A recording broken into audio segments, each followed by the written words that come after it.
Hi there, hope everything is going well. Today I'm going to show you how can you share your website access, temporary access. Okay, so you can share access without any username or email or password. You just need to create access here. First of all, you need to download this plugin.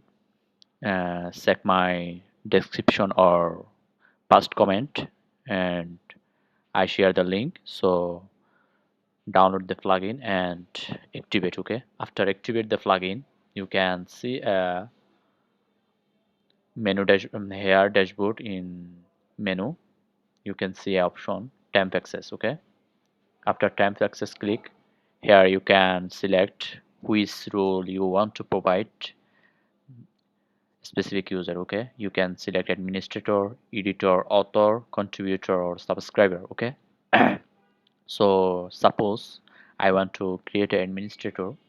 For expiry time, you can also select here expiry time 1 hour, 10 hour, 1 day, or 1 week, or 1 month. So suppose I select 1 hour. Okay, after 1 hour I click create access. Okay, after create access, you can see here username.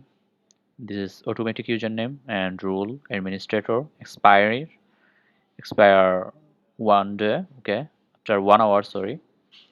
So here you can copy this login URL, just copy it and just before I check here. After all, look at this, that's working. Okay, my administrator login working. Okay, so this way you can create temporary access, and check my description for the plugin. Thank you.